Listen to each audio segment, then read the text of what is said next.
عليكم ورحمة الله وبركاته.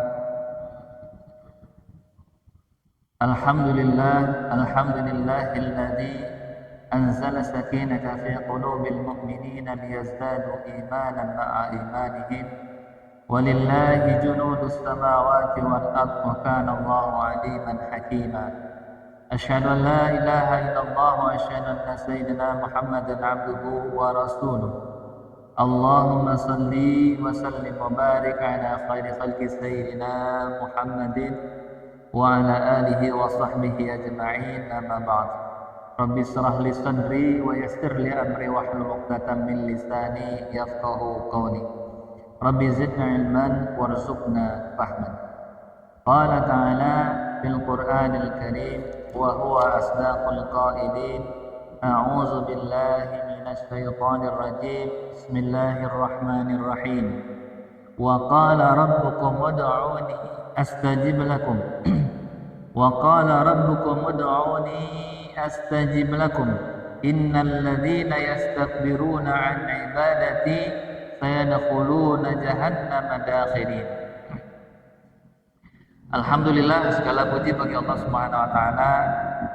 Salat dan salam semoga senantiasa tercurahkan kepada baginda Nabi besar Muhammad sallallahu alaihi wasallam beserta seluruh keluarganya dan para sahabatnya. Mudah-mudahan kita termasuk umatnya yang mendapatkan syafaat di hari kiamat kelak insyaallah. Amin ya rabbal alamin. Baik, jamaah sekalian, pada malam hari ini insyaallah kita akan membahas satu tema yang menarik berkaitan dengan sebuah pertanyaan, ya, mengapa doa kita belum dikabulkan? Ya.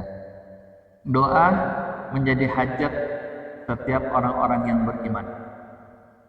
Dalam hal ini ada dua konsep yang mesti difahami oleh kita berkaitan dengan doa. Sebagaimana yang dijelaskan oleh Allah Subhanahu wa taala di dalam Al-Quran surah yang ke-40 ayat yang ke-60. Ya, surah yang ke-40 itu surah Ghafir ayat yang ke-60. Di mana ayat ini berbunyi A'udzubillahi minasyaitonir rajim Bismillahirrahmanirrahim Wa qala rabbukum ud'uni astajib lakum. Dan berkata Tuhanmu, Ud'uni astajib lakum. Berdoalah kalian, memintalah kalian kepadaku, astajib lakum. Niscaya akan aku perkenankan, akan aku kabulkan. Ini yang pertama.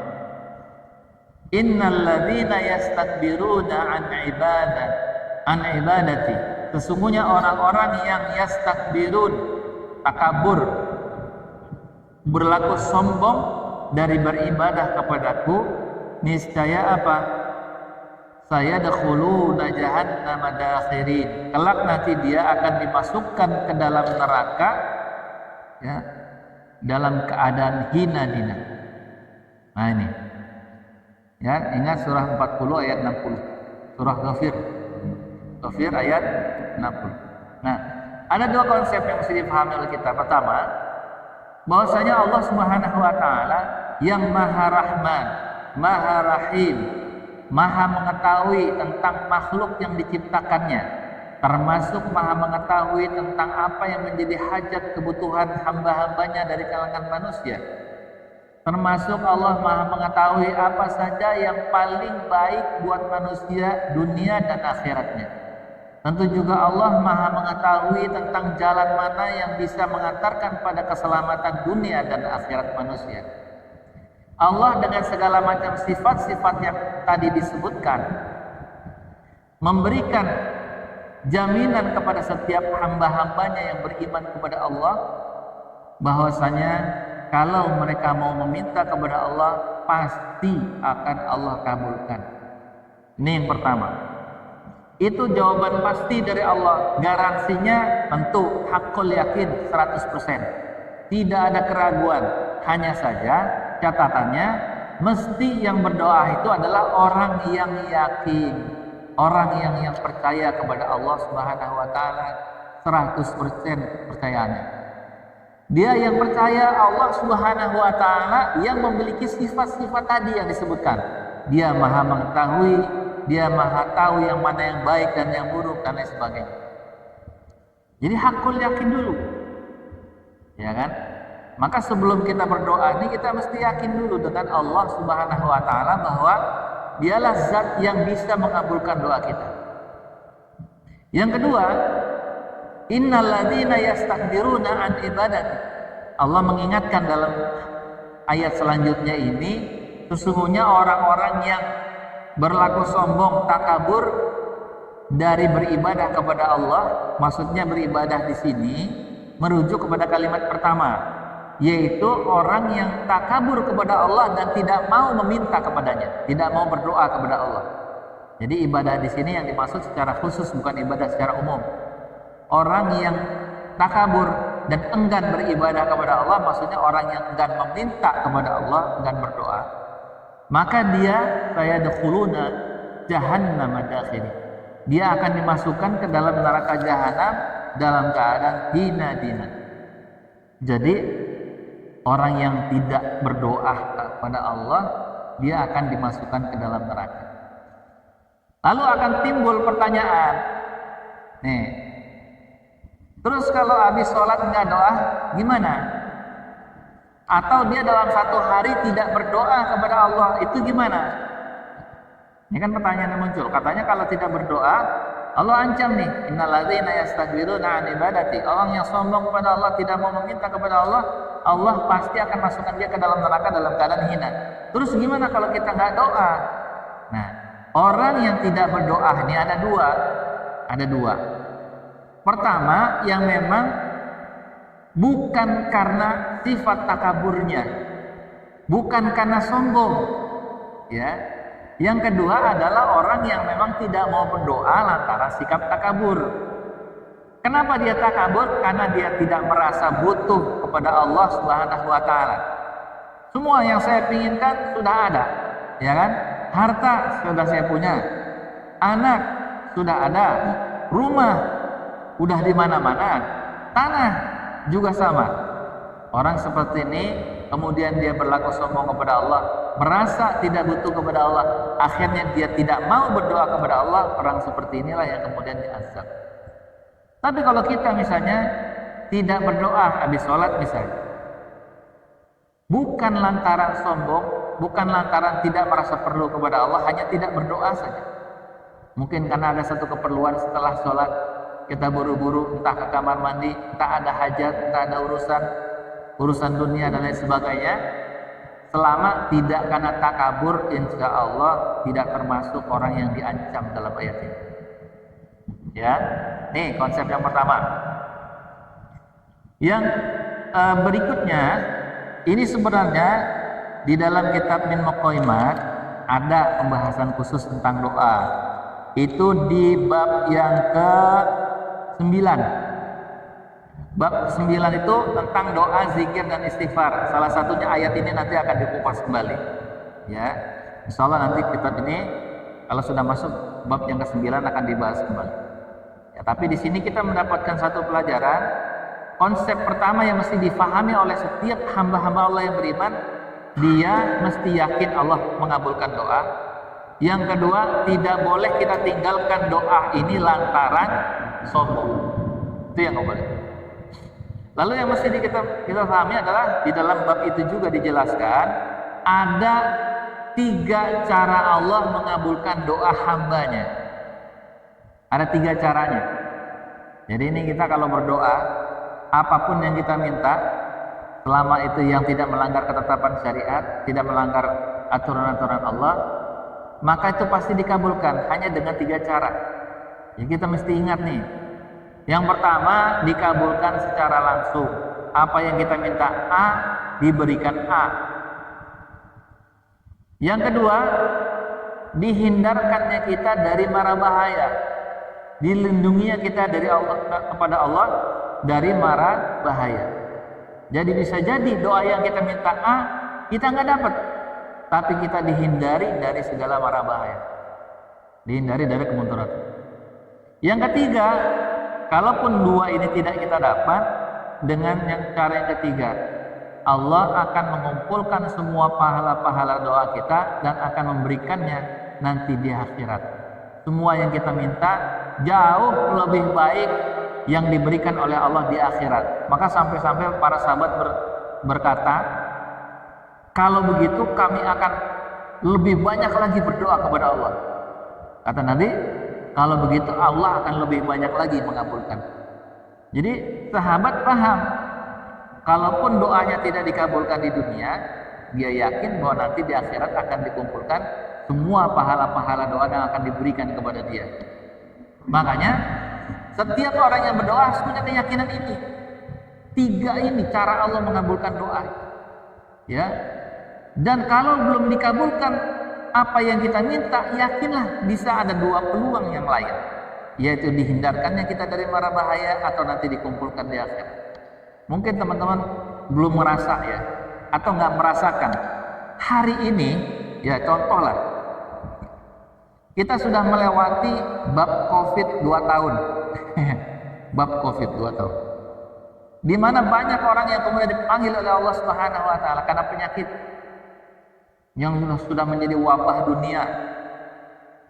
Tapi hari ini Allah selamatkan kita. Allah sehatkan kita hari ini. Ya kan? Di mana mungkin ada saudara-saudara kita yang lain sudah meninggal karena COVID. Tapi alhamdulillah, mudah-mudahan diselamatkannya kita hari ini itu adalah efek dari doa yang selama ini kita panjatkan dan belum dikabulkan. Allah hindarkan kita dari mara bahaya. Masuk musim hujan, anak tetangga DBD, depan DBD, belakang DBD, sebelah kiri kanan DBD, kita di tengah-tengah, anak kita nggak kena. Mudah-mudahan itu juga salah satu efek dampak dari kekuatan doa, bagaimana Allah menghindarkan kita dari mara bahaya.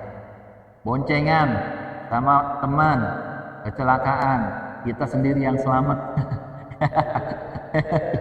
Ya, teman mah celaka, bonges, kita yang selamat. Bisa jadi itulah diantara cara-cara Allah mengabulkan doa kita. Nah, makanya kita mesti yakin. Itu. Ini konsep yang kedua yang mesti dipahami oleh kita. Nah, yang ketiga, kalau kita sudah berdoa dengan keyakinan penuh, lalu doa kita masih belum dikabulkan dengan 3 cara ini, itu apa sebabnya? Nah, hal ini pernah ditanyakan juga oleh orang kepada seorang ulama generasi tabi'ut tabi'in yang bernama Ibrahim bin Adam. Ibrahim bin Adam, ulama ini ketika itu dia lewat di pasar Basrah. Mereka kemudian maka berjumpalah dia di sekitar pasar itu dengan orang-orang, lalu orang itu bertanya kepada beliau, ya, wahai Abu Ishaq, ini namanya beliau. Abu Ishaq itu gelar untuk bapaknya Ishaq gitu ya. Kayak saya misalnya Abu Ilham, ya bapaknya Ilham, bapaknya dari anak pertama, jadi disebut anak pertama. Abu Ishaq ditanya, kenapa kami berdoa tapi tidak dikabulkan? Maka beliau menjawab, nah ini penting, mesti kita renungkan ya, ini sangat penting sekali. Ya, nanti kita ajarkan juga ke anak turunan kita, saudara-saudara kita semuanya ya. Karena hati kalian telah mati disebabkan karena 10 perkara. Jadi pertama, hati kalian telah mati, berarti kalau hati dalam kondisi mati ini nggak akan bisa itu, atau hati ini akan menjadi penghalang dikabulkannya doa. Padahal Allah bisa ngabulin dengan 3 cara. Tapi kalau sudah terhalang, 3 cara ini nggak dapat sama sekali. Yang minta di A nggak dikasih A-nya, dihindarkan dari bahaya juga nggak dihindari, dikumpulkan pahalanya juga nggak dapat. Karena apa? Doanya terhalang lantaran hati yang mati.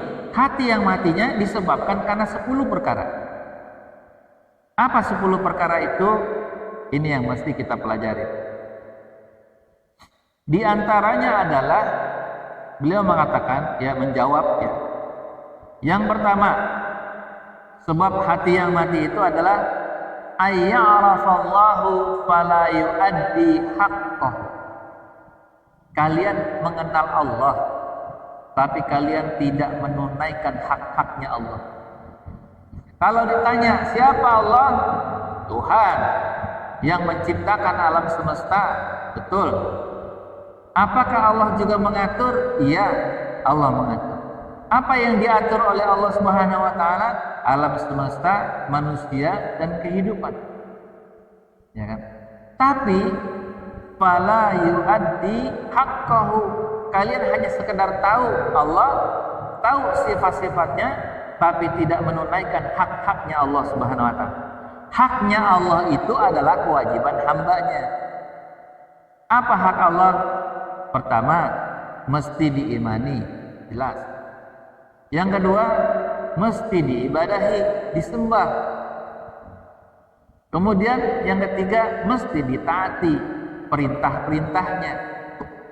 Baik perintah berkaitan dengan yang wajib ataupun perintah untuk meninggalkan yang diharamkan. Ini adalah hak-hak Allah. Dan semua hak-hak Allah yang tertuang di dalam Al-Quran dan As-Sunnah itulah yang harusnya dipatuhi oleh setiap hamba-hamba Allah yang berdoa kepada Allah. Nih, pertanyaannya, mungkin kita evaluasi dah sekarang diri kita. Kita sudah belum mengenal Allah? Sudah. Makanya kita sembah Allah. Kita sholat. Dalam sholat saja, apakah kita sudah menunaikan hak-haknya Allah? Apa haknya Allah dalam sholat? Dalam surah Thaha disebutkan, A'udzubillahi minasyaitonirrajim, innani anallahu la ilaha illa anta. Sesungguhnya aku adalah Allah dan tidak ada Tuhan selain daripada aku. Fa'budni, maka sembahlah aku. Ini hak Allah yang pertama. Wa aqimis sholata, dan dirikanlah sholat, hak Allah yang kedua. Wa aqimis sholata lidzikri, dan dirikanlah sholat untuk mengingatku. Jadi di dalam sholat itu ada hak Allah. Salah satunya adalah diingat. Makanya yang disebut dengan sholat khusyuk adalah sholat yang memang mengingat Allah. Kalau dia sudah tidak lagi ingat Allah dalam sholatnya, berarti dia tidak khusyuk di situ. Nah, mengingat Allah itu menjadi kewajiban kita, dan itu menjadi haknya Allah di dalam sholat. Makanya pikiran kita pada saat mau sholat itu harus betul-betul disiapkan. Jangan buru-buru takbir sebelum kita membersihkan pikiran kita dari urusan-urusan dunia. Fokus ke urusan akhirat dalam rangka mengingat Allah Subhanahu wa taala. Baru kalau sudah hati kalbu kita siap menghadap Allah, takbir. Makanya ulama dulu sampai kemudian dia memantapkan hatinya dulu sebelum dia takbir. Memantapkan.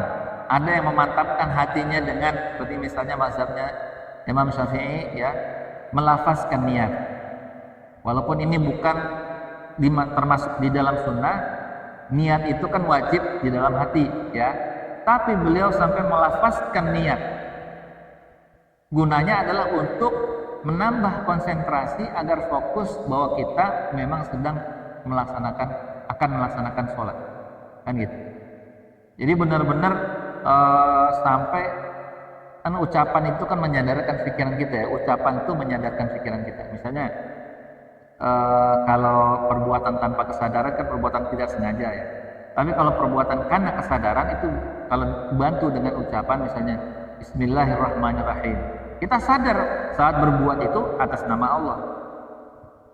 Saat kita makan, menikmati makanan, kita mengucapkan Alhamdulillah secara lisan, menyadarkan otak kita bahwa ini adalah nikmat Allah. Nah, gitu. Maka pada saat sholat pun beliau kemudian menguatkan, menajamkan niatnya dengan musalli misalnya. Itu semata-mata untuk mengkondisikan hati kalbu agar dia siap menghadap Allah untuk mengingat Allah Subhanahu.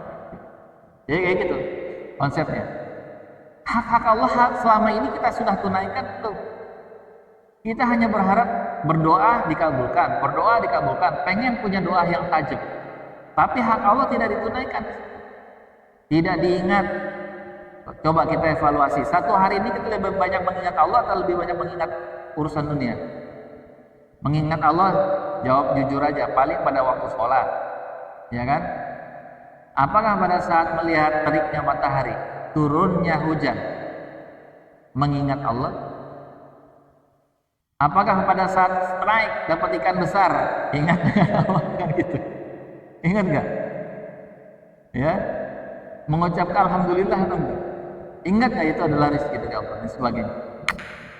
Atau misalnya apa? Ya, berangkat camping, menyaksikan penciptaan Allah Subhanahu wa taala yang indah, udara yang sejuk, daun yang hijau, tanah yang kemudian menciptakan suasana yang sangat indah. Malam sunyi, tempat kita merenung, menginspirasi ya, dan lain sebagainya. Apakah pada saat kita menikmati keindahan-keindahan itu kita mengingat Allah Subhanahu wa taala atau justru malah lupa? Kan gitu. Nah, hak Allah itu ada di semuanya itu untuk diingat. Ya. Ada yang disebut dengan ayat kauniyah. Ya, tanda-tanda kebesaran Allah pada ciptaannya. Ada ayat kauliyah, tanda-tanda kebesaran Allah dalam bentuk firman-firmannya. Nah, kita baik melihat ayat kauliyah maupun ayat-ayat kauniyah harusnya itu mendatangkan rasa apa? Takjub dan rasa ingat kepada Allah Subhanahu wa taala. Nah, orang yang senantiasa ingat kepada Allah berarti dia sudah menunaikan hak-haknya Allah dalam hidupnya. Kalau sudah selalu ingat Allah, tajam doanya, yakin. Tajam. Ya. Ini baru satu nih. Di mana Ibrahim bin Adam ini menasihati orang di pasar itu, kalian ini hatinya sudah mati. Lantaran apa? Kalian tahu Allah tapi nggak menunaikan hak. Siapa orang paling bangor di sasak tinggi misalnya? Ditanya Allah, pasti dia tahu jawabnya. Siapa Allah? Allah yang nyiptain manusia, makhluk dan semuanya, kan pasti begitu jawabannya. Tapi apakah orang yang mengatakan Allah itu adalah Al-Khaliq lalu dia menunaikan hak-haknya yang merupakan kewajiban dia, ya kan? Ditunaikan nggak? Kalau nggak ditunaikan, bisa jadi itulah sebab penghalang terkabulkannya doa-doa dia. Nah itu, ini yang pertama. Jadi sadari betul, ini poin yang pertama ini sangat penting sekali, karena ya siapa sih yang nggak kenal Allah hari ini? Kita dari kecil tuh udah dikenalin sama Allah dengan sifat-sifatnya. Misalnya apa? Wujud tidak maqam mukhalafatul lil hawadisi diyamuhu binafsihi wahdaniyah qudrah iradah. Pernah ngaji begitu? Sama Ustaz saya. Diajarin kita cara kita mengenal Allah dengan mengenali sifat-sifatnya. Dengan kenal sifat-sifatnya Allah, kita paham kapan kita mesti meminta dan memohon kepada Allah Subhanahu wa taala. Itu yang pertama, penting sekali teman-teman pahami bahwa bisa jadi kita hari ini baru mengenal Allah dan belum menunaikan hak-haknya Allah. Karena itu ya ini menjadi pelajaran. Yang kedua, sebab yang menyebabkan hati kalian mati dan menjadi penghalang doa apa? Ya da'i, kalian menyatakan, ya, ultimatum statement, ya, mengeluarkan pernyataan bahwasanya, ya, mahabbatalin Nabi sallallahu alaihi wasallam, kalian mencintai Nabi Muhammad sallallahu alaihi wasallam, kemudian apa? Wayat teruku sunnatahu, tapi kalian meninggalkan sunnahnya. Kalian meninggalkan sunnah. Apa sunnahnya di sini? Ajaran Islam, bukan hukum-hukum sunnah doang, tapi yang wajib, yang sunnah, yang mubah, yang makruh, yang haram itu mesti ditaati oleh kita. Artinya apa yang disampaikan oleh Rasulullah Shallallahu Alaihi Wasallam itu mesti kita taati. Katanya cinta Nabi, apa wujudnya? Ya, apa wujud kalau kita itu mencintai Nabi? Minimal kan kita baca sholawat. Apakah baca sholawat sudah cukup? Masih belum. Ya, yang ditambah dengan apa? Melaksanakan semua perintah-perintah Nabi Muhammad SAW. Jadi bukan hanya sekedar cinta Nabi pada saat momen-momen maulid saja misalnya. Ngadain maulid, tumbuhlah rasa cinta kepada Nabi. Tapi ketika maulid selesai, hilang lagi esensi rasa cinta kepada Nabi. Bagaimana harus mengekspresikan rasa cinta kepada Nabi setelah perayaan maulid misalnya? Ya, itu yang lebih penting dari perayaannya itu sendiri. Setiap tahun kita mengadakan misalnya perayaan maulid, apa yang lebih penting dari itu semua? Yang lebih penting adalah setelah itu apa? Nah inilah makanya setiap orang beriman mesti menyadari tentang hak-hak Rasulullah untuk ditaati, ya, perintah-perintahnya, karena perintah Rasulullah adalah perintah Allah Subhanahu wa Ta'ala. Jadi banyak orang yang menyatakan cinta kepada Nabi, tapi dia tidak mengikuti sunnahnya Nabi. Nah, kemudian yang ketiga adalah yaqra'ul Qur'an. Kalian membaca Al-Qur'an. Wala ya'mal bih, tapi kalian tidak mengamalkannya. Orang beriman, orang Islam pasti tahu kitab sucinya Al-Qur'an.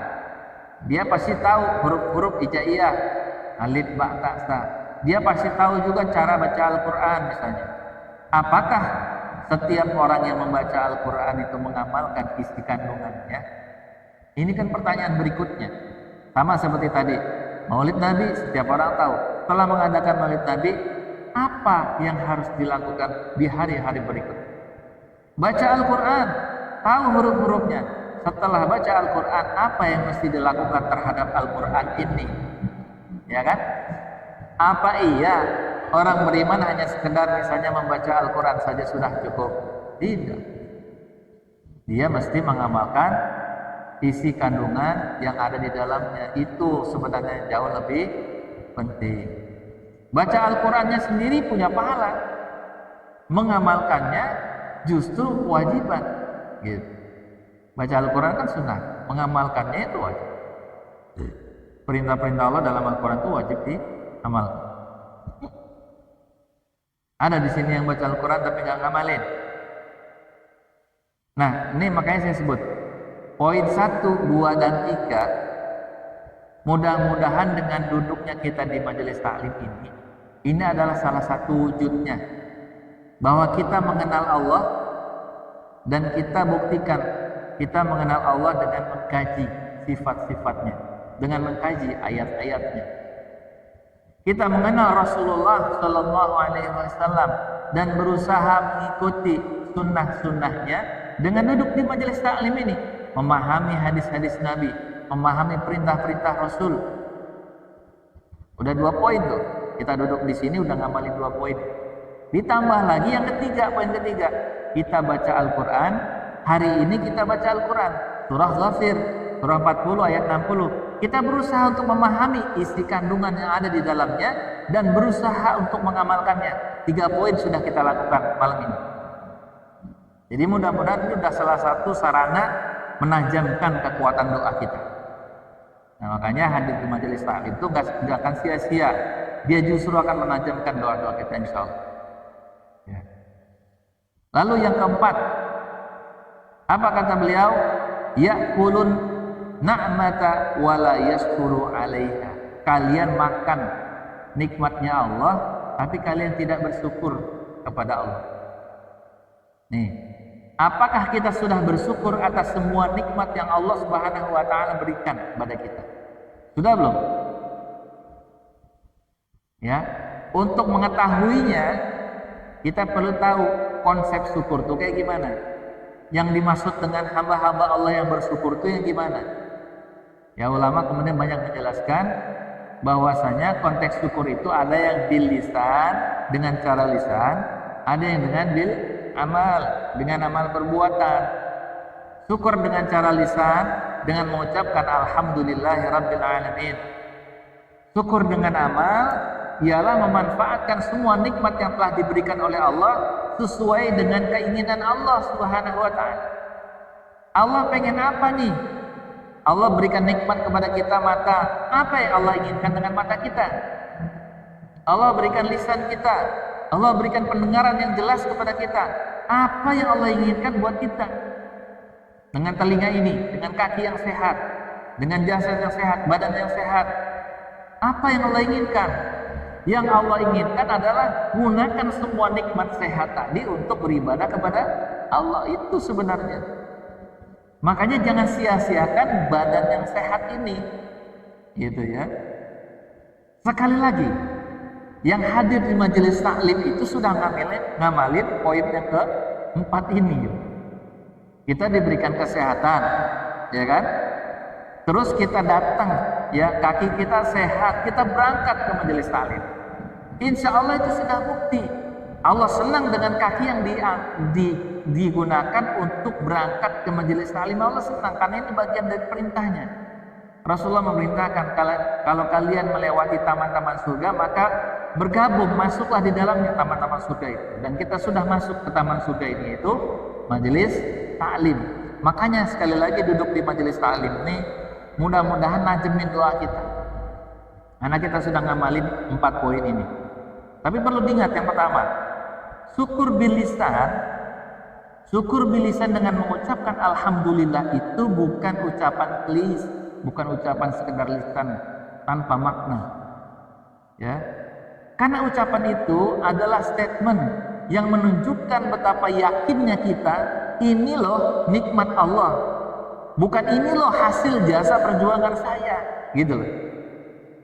Selama ini kan mungkin orang menganggap ketika dia memilih makanan enak di sebuah restoran dengan gajinya yang besar, lalu dia makan, dia merasa makanan ini adalah hasil jerih payah saja. Makanan ini adalah hasil pencapaian saya setelah berjibaku bekerja siang dan malam sehingga saya bisa menikmati restoran-restoran yang indah, restoran yang enak, tempat-tempat yang indah dan sebagainya. Tidak sedikit orang yang seperti itu. Walaupun lisannya mengucapkan alhamdulillah, tapi dalam hatinya kalau masih ada perasaan ini bagian dari hasil jerih payah, berarti dia sudah mengesampingkan Allah Subhanahu wa taala yang sudah mengantarkan dia pada puncak kesuksesan itu. Ini kalau bicara orang sukses. Sekarang bicara kita nih, yang belum seperti yang saya ceritakan tadi, makan belum di tempat yang mewah, masih nasi uduk pinggir jalan misalnya. Juga sama mesti mengucapkan alhamdulillah dibarengi dengan kesadaran tentang bahwa ini adalah bagian nikmat Allah. Nah, pertanyaannya nih, pada saat kita makan, ngucapin bismillah nggak? Bismillah lah biasanya ya. Terus pada saat kita makan, ada nggak kesadaran pada saat kita makan itu ini adalah nikmat Allah?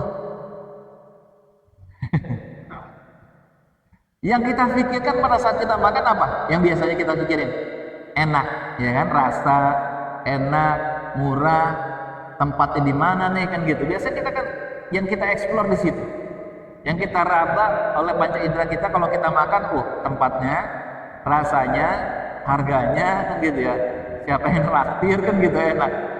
Jarang sekali kita pada saat makanan sebelum kita caplok nih, kita berpikir ini adalah nikmat Allah Subhanahu wa taala yang ini nggak diberikan kepada yang lain kecuali kita. Ya kan? Coba orang yang di rumah sakit Syariah Asih mungkin uangnya banyak. Tapi makanan yang kita makan hari ini mungkin dilarang buat dia. Ya kan? Tapi kita bisa makan itu dengan bebas. Entah itu gorengan misalnya, kita masih bebas makan gorengan dan nikmatnya luar biasa. Ditambah keletukan cabai rawit yang menyegarkan mata kan gitu. Tapi ingat gak pada saat kita makan ini adalah nikmat Allah? Sadar gak pada saat belum makan? Biasanya kita baru ingat dengan nikmat Allah setelah apa? Selesai. Alhamdulillah. Itu pun kalau ingat. Alladzi at'amana wa saqana janana dan sebagainya. Padahal nih Allah ingatkan nih. Lagi-lagi kepada kaum Sabah ini saya punya PR di sini belum jelasin kaum Sabah ya. Kulu washrabu mir rizqillah. Makanlah oleh kalian dan minumlah oleh kalian dari rezeki yang Allah berikan. Allah langsung ingatkan, makanlah dan minumlah dari rezeki yang Allah berikan, bukan hasil usaha kalian, tapi dari rezeki yang Allah berikan. Jadi Allah ingatkan kepada kaum Sabah dengan semua nikmat kebun-kebun mereka yang buahnya lebat, manis-manis buahnya. nggak ada nyamuk, nggak ada cacing, nggak ada hewan serangga buat apa yang berbisa di perkampungan kaum Sabah itu. Semua adalah nikmat Allah, dan Allah memerintahkan kepada mereka untuk makan, kulu wasrabu min rizqillah waskurulah, dan bersyukurlah kalian kepada Allah. Nah, jadi pada saat kita makan itu kita mesti sadar ini adalah rezeki Allah Subhanahu wa taala. Gitu.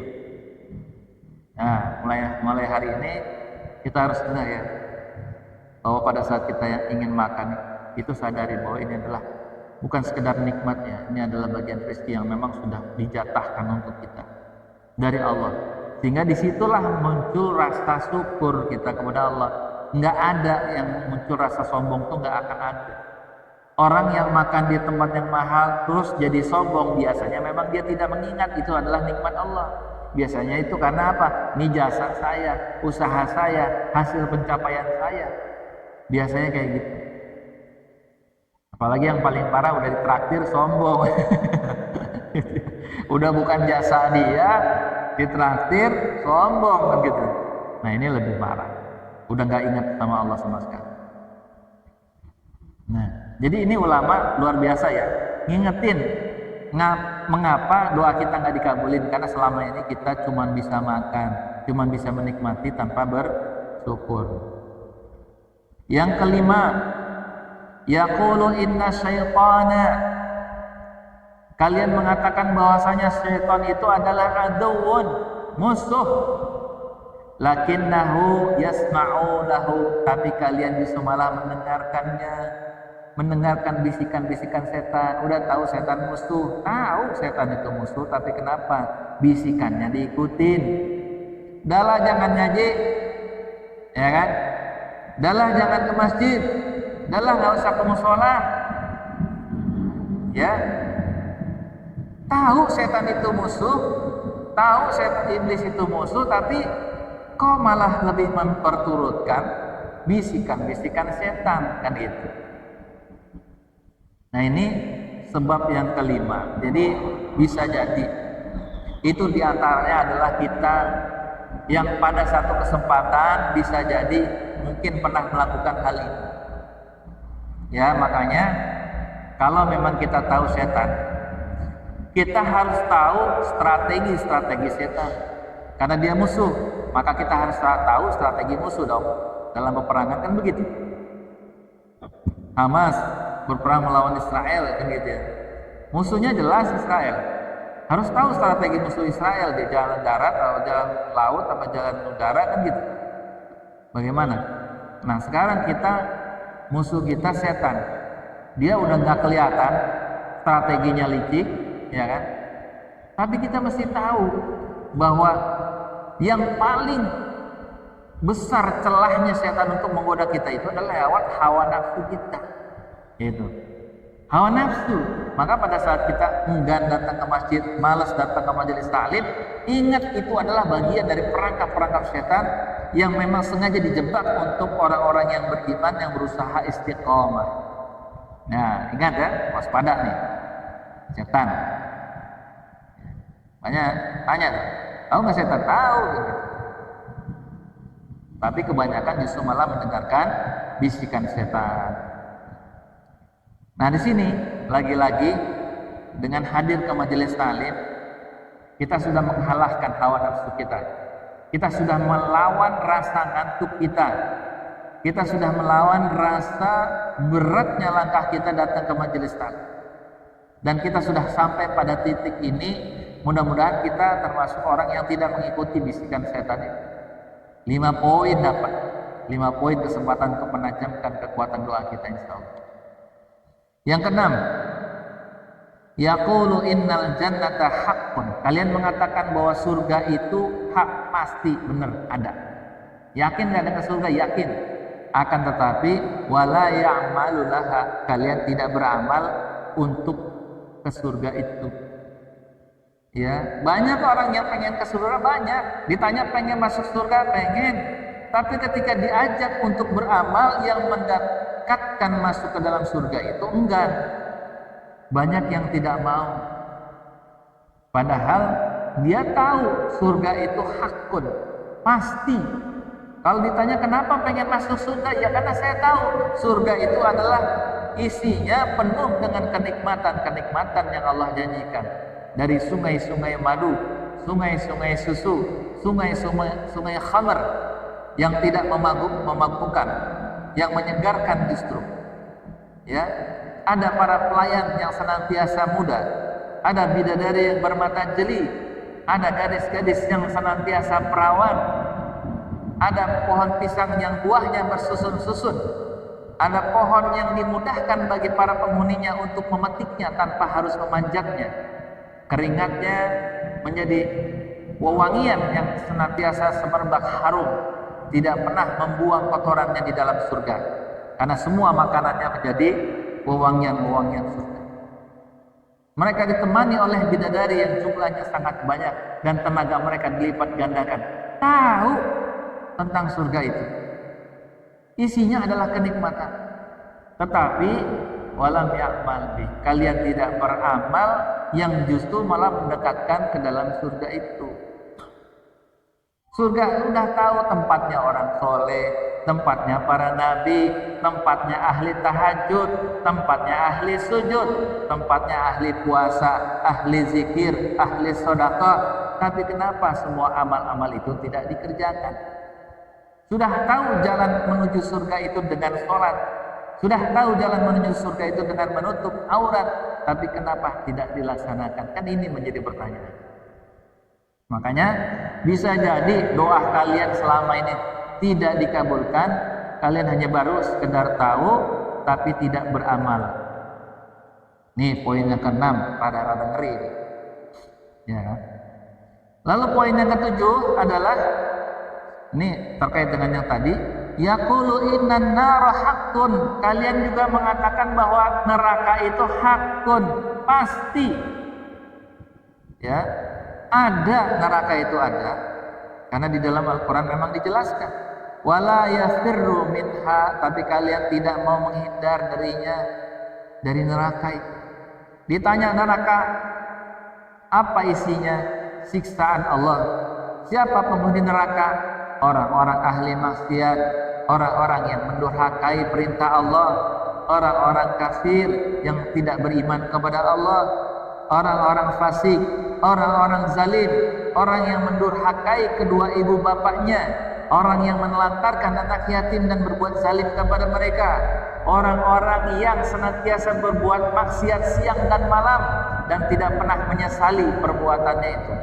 Sudah tahu tempatnya neraka itu adalah tempat-tempat orang-orang seperti ini, tapi kalian tidak menghindarinya. Apa siksaan yang Allah sediakan di dalam neraka?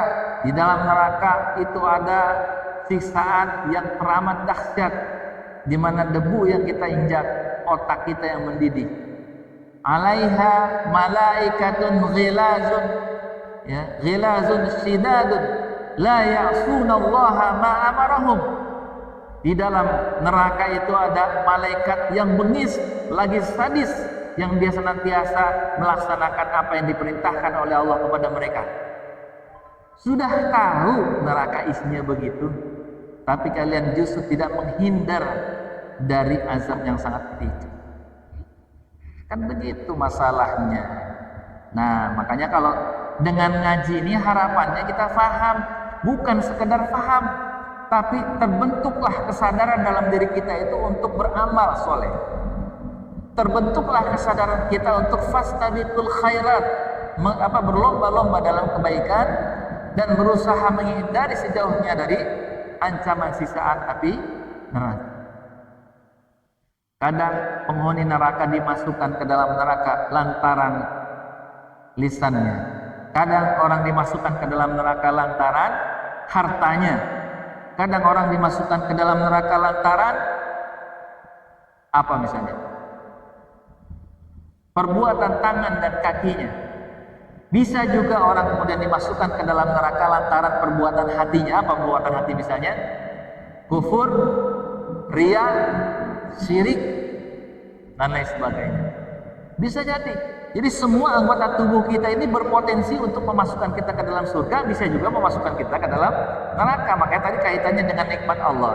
Allah berikan tangan yang sehat, Allah berikan kaki yang sehat, kalau kita gunakan untuk mendekat kepada Allah, insya Allah inilah yang mengantarkan kita ke surga. Kalau kita gunakan untuk bermaksiat kepada Allah, menjauhi perintah Allah, menjauhi rumah-rumah Allah, maka inilah yang justru malah mendatangkan kita, mendekatkan kita kepada neraka. Nauzubillah. Nah ini mesti diperhatikan oleh kita semua ya, sama-sama kita semua belajar ya, bahwasanya ini memang sangat penting untuk difahami. Ini nasihat ulama kalangan tabi'in. Lalu yang keberapa sekarang? Yang kedelapan, yaqulu innal mauta haqqun. Kalian mengatakan bahwasanya mati itu pasti. Benar, nggak ada orang yang hidup selamanya, pasti. Wala yata'ahadu lahu. Tapi kalian tidak mempersiapkan diri kalian menuju kematian itu. Nih, persiapan menuju kematian itu kapan? Kalau udah masuk syariah sih ya enggak lah. Persiapan menuju kematian itu justru lagi sehat, lagi kita punya tenaga kuat ini. Inilah persiapan kita menuju kematian itu ya lagi sehat. Karena orang yang sehat itu persiapannya akan lebih banyak daripada orang sakit. Orang yang kaya persiapannya jauh lebih banyak. Karena dengan kekayaannya, dengan hartanya dia bisa berbuat lebih banyak daripada orang miskin.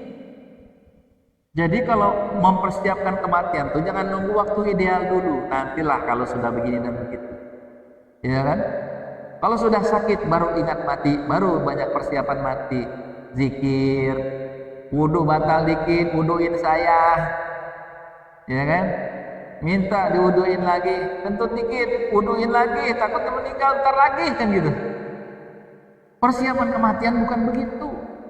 Ya ta'ahadu di situ persiapan menuju kematian itu ya sejak kita mengenal tentang ayat ini, tentang hadis ini, tentang ayat-ayat Allah yang mengingatkan tentang kematian, sejak itulah hayo sama-sama kita ingat tentang kematian dan banyak persiapan menuju kematian. Lagi-lagi hadir ke majelis taklim, mudah-mudahan ini adalah salah satu langkah kita untuk mempersiapkan akhir dari hidup kita. Udah berapa poin tuh? Banyak sekali manfaatnya duduk majelis ini. Makanya kalau bolos sekali sayang. Sakit-sakit berangkatlah dikit. Ya, apalagi baru sekedar ya capek. Ini sayang. Karena kita kehilangan peluang yang sangat banyak ya untuk bisa menajamkan kekuatan doa kita. Jadi ini ingat ya, jadi orang banyak mengetahui bahwa mati itu pasti. Coba kita lagi takziah, ini orang yang datang takziah juga tahu pasti ya namanya kematian kita. Ya hari ini kita menghadiri, ya besok orang menghadiri rumah kita. Sekarang kita takziah, besok orang mentakziahi kita. Ingat lagi begitu cuma. Tapi kan pulang takziah udah lupa. Makanya di dalam setiap momen takziah itu memang mesti ya bagusnya ada tazkiratul maut misalnya, mengingatkan.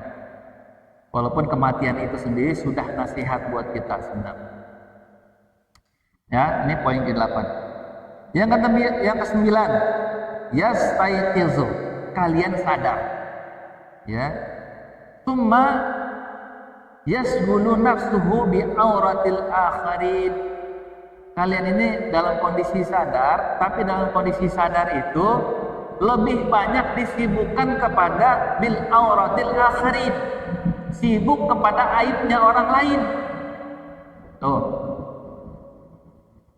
lagi tidur maka sadar, tapi pas bangun sibuk dengan aibnya orang lain, membicarakan orang lain, aibnya orang lain. Ini menjadi sebab terhalangnya doa kita. Hati-hati. Membicarakan aib orang lain menjadi sebab terhalangnya doa kita. Jadi dia disibukkan dengan aib orang lain, wayansa, tapi dia lupa auratahu, kepada aibnya sendiri. Dia sibuk dengan aibnya orang lain, tapi dia lupa dengan aibnya diri sendiri. Makanya yang dianjurkan apa?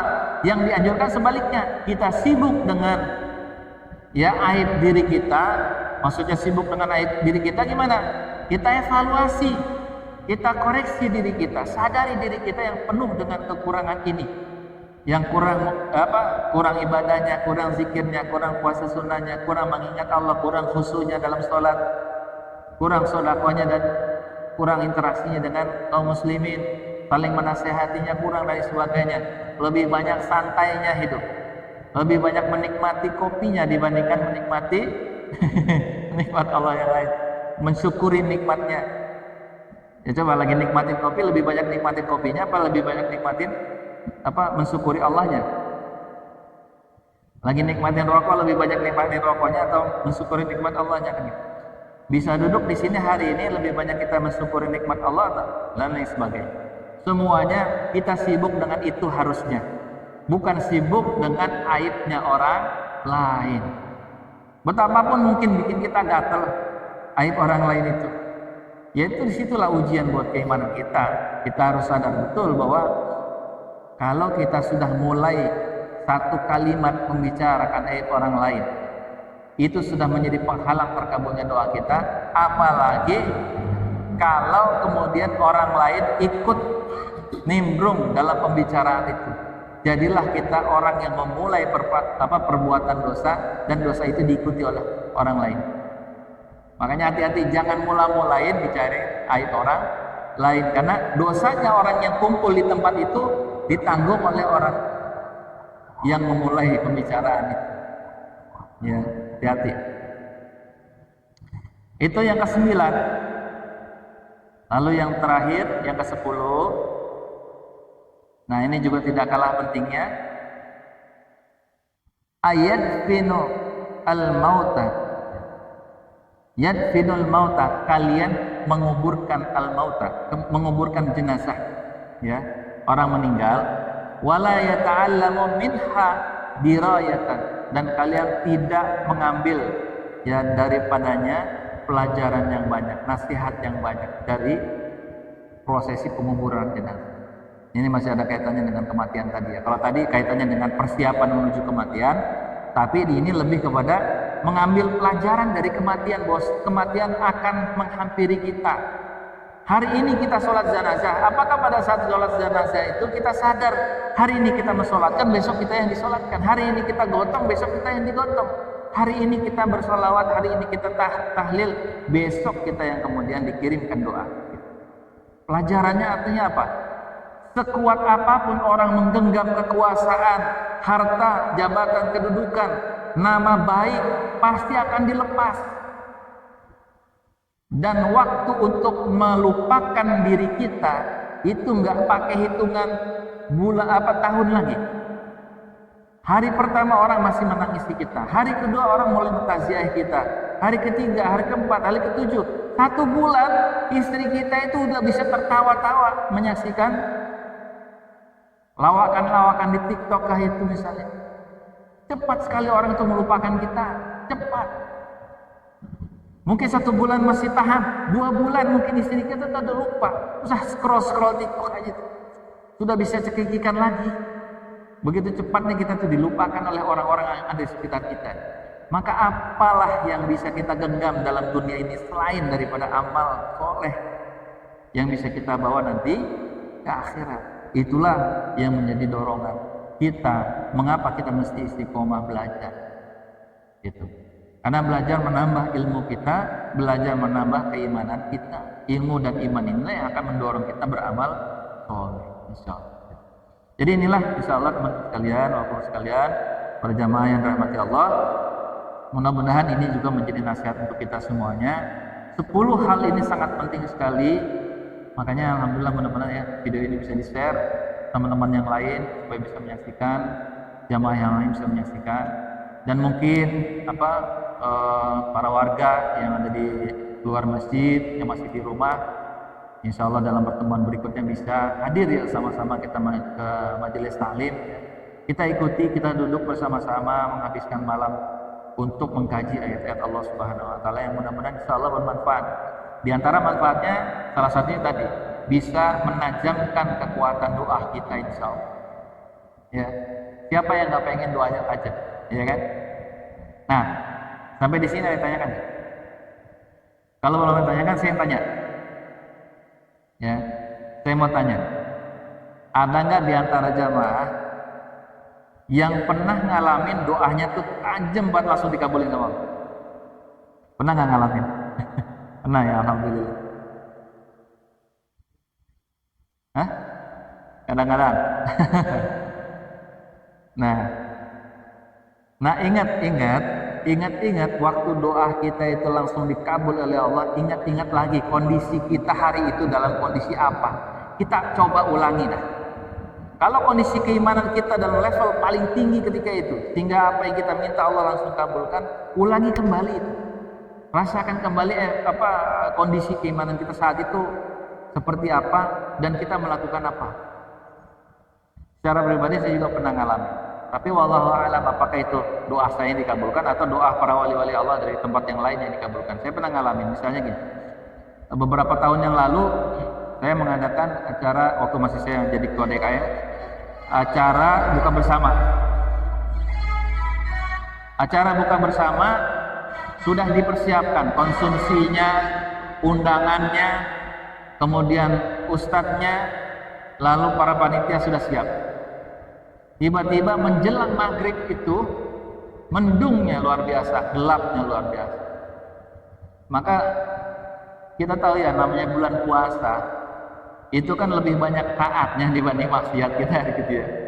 Ya kita banyak tadarus, malamnya, siangnya berpuasa, malamnya kemudian sholat tarawih. Setiap hari kita biasa otomatis level keimanan yang saya rasakan ketika itu rasanya lebih beda lah daripada bulan-bulan yang lain. Sehingga saya merasa seolah-olah tidak ada hijab antara saya dengan Allah, sehingga mudah saja kemudian kita berbicara, berkomunikasi secara lancar. Hanya berbicara, bukannya doa angkat tangan diawali dengan langsung berbicara kepada Allah. Di situ, ya entah mungkin karena doa saya atau ya sekali lagi para wali-wali Allah di tempat yang lain. Yang jelas waktu itu saya minta kepada Allah, ya Allah, hari ini kami akan mengadakan acara untuk mengikat, mempersaudarakan, menguatkan rasa persaudaraan kaum muslimin dalam acara momen buka bersama yang di dalamnya ada tausiah dan sebagainya. Saya minta kepada Allah, Allahumma hawalaina wala alaina. Ya Allah, pindahkanlah awan ini ke tempat yang lain, jangan di tempat ini. Minta digeser awan. Dengan seketika dalam waktu yang sangat singkat itu langsung cerah gitu. Dan gak satu tetes hujan pun turun, dan tamu kemudian datang berangkat. Dan acara itu ya lancar gitu ya. Padahal waktu itu kondisinya sangat gelap. Udah boleh dibilang 70 atau 80% dah hujan lah Mas, atau 90% hujan lah. Tapi alhamdulillah. Nah, kondisi itu saya rasakan memang level keimanan beda seperti hari ini. Dan itulah faktanya memang al-imanu yazidu wa yanqus. Iman itu kadang naik kadang turun.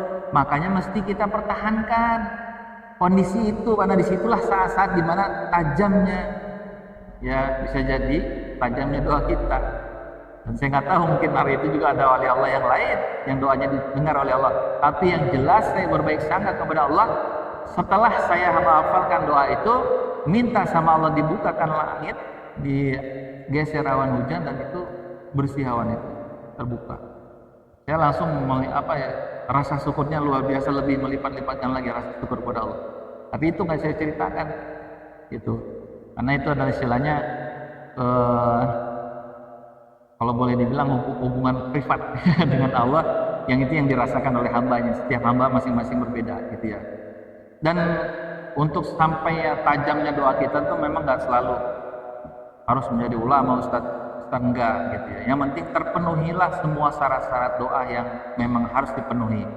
Jadi adab dalam doa, syarat-syarat dalam doa juga harus dipenuhi oleh kita, dan itu mesti kita pelajarin ya. Syarat-syarat berdoa itu kan misalnya pertama kita mengucapkan memuji Allah gitu ya, dengan bismillah, memuji Allah, memuji Rasulullah, mendoakan kaum muslimin, mendoakan orang tua ya. Itu syarat-syarat yang mesti ada di dalam doa kita, nggak boleh ditinggalin ya kayak gitu.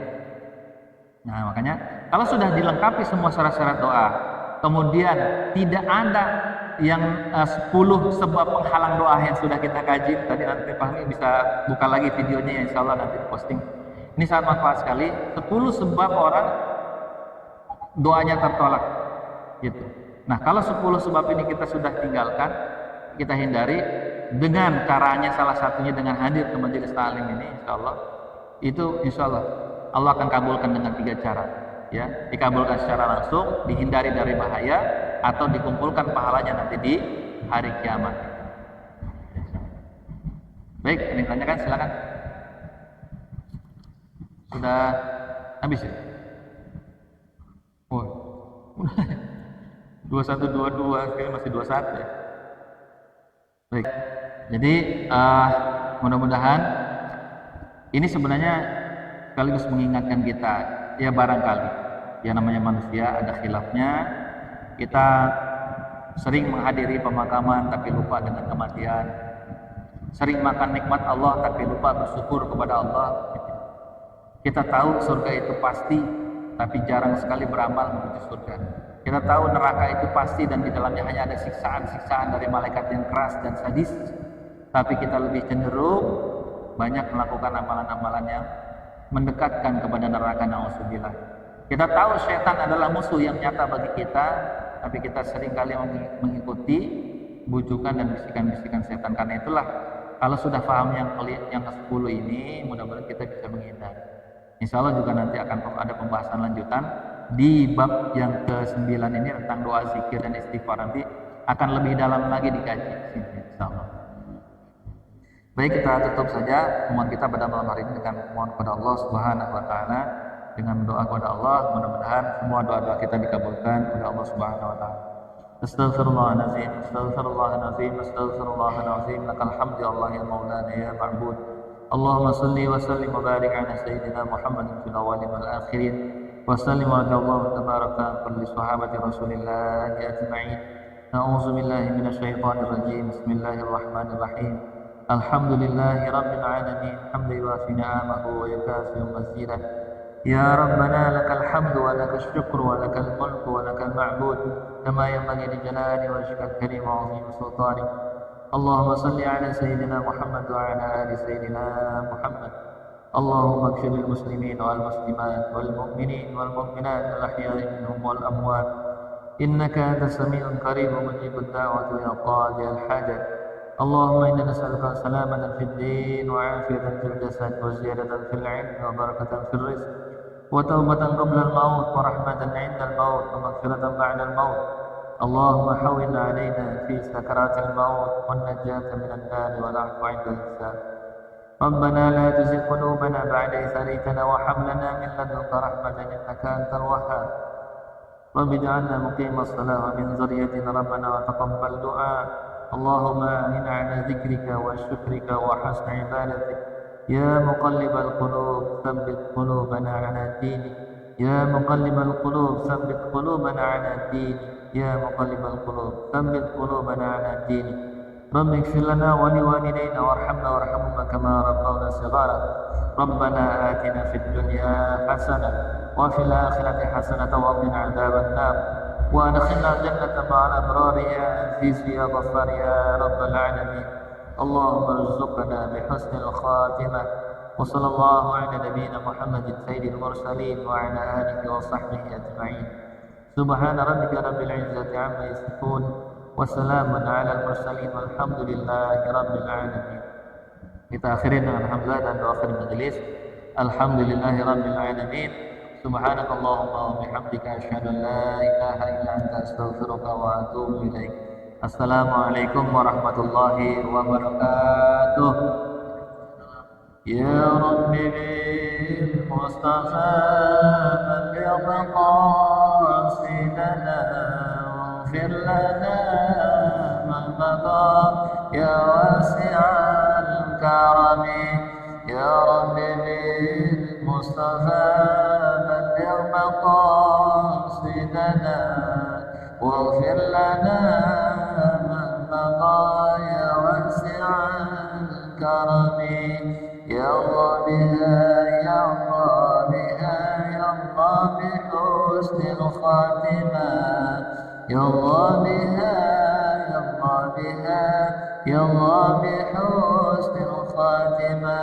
اللهم صل وسلم وبارك عليه.